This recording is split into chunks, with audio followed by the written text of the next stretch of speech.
Ndio jambo kwanza, jambo watu yote wenye biko mu group.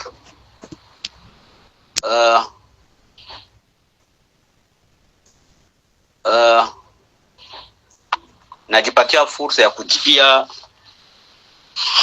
audio ya Nzee Mayele Wilonja. Singelipashwa kumujibia hii audio yake,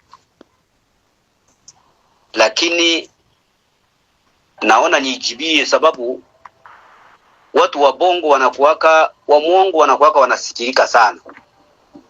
Mtu akisha kuwa muongo anakuwaka nasikilika sana kushinda mtu wa kweli. Lakini kweli inabakiaka kuwa kweli. Bienke kweli inakuwaka inaumiza, parce que la vérité blesse. Mais inabakiaka kuwa kweli na inapitaka moto. Napenda kwanza niambie Nzee Mayele hivi.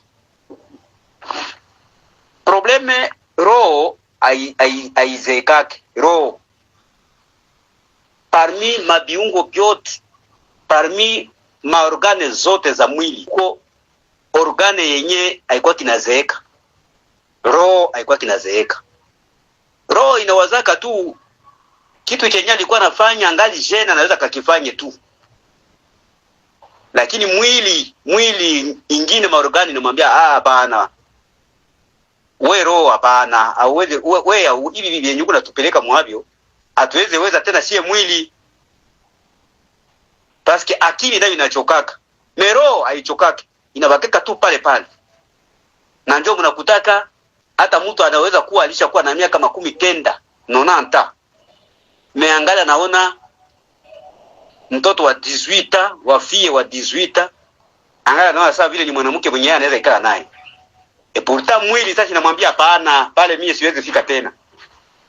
Kwa hiyo ndio napenda kuambia Mzee Mayele hivi.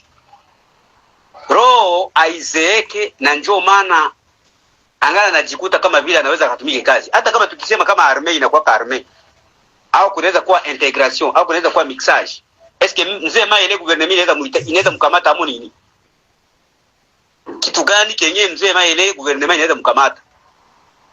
Ça peut pas directement retraité. C'est tout. Parce que miaka ilisha mtupa mkazi ya jeshi, hawezi tumika armée tena.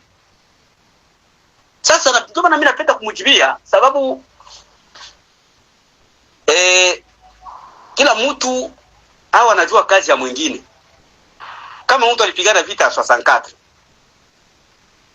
ulikuwa mwanajeshi wakati wa mlele wa Apela, ukapigana ukapigana mu AFDL,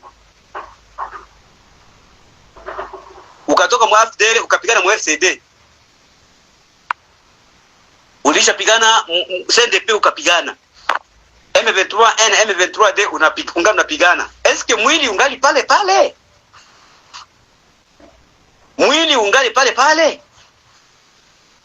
Est-ce que Mzee Mayele anaweza kimbia sawa sawa na baba biana tena wangali wanakimbia hawa biana wenye beko wanapanda kilima? Yeye anaweza tena vile.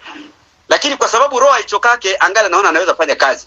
Lakini serikali yenye inajua yeye hamuna tena mfanya kazi. Mnakuwa mchenye kinabaki kwa Mzee Mayele anapaswa kuwa mshauri. Basi mshauri. Sababu mshauri anatoka moni kwanza experience, anajua mambo yenyewe sisi tunapita hamo leo katika vita. Sisi wa vijana. Yeye Mzee Mayele alipita mwa ile mambo, anapaswa kutushauria. Haiko tena mfanya kazi, ni mshauri. Kwa hiyo ndio sasa nataka kumwambia hivi. Hii mambo ya kuita wengine ni watrete, wengine maadui, wengine amujue silaha zinatoka wapi, mwingine walipambana wapi. Mzee Mayele napenda ujue hivi.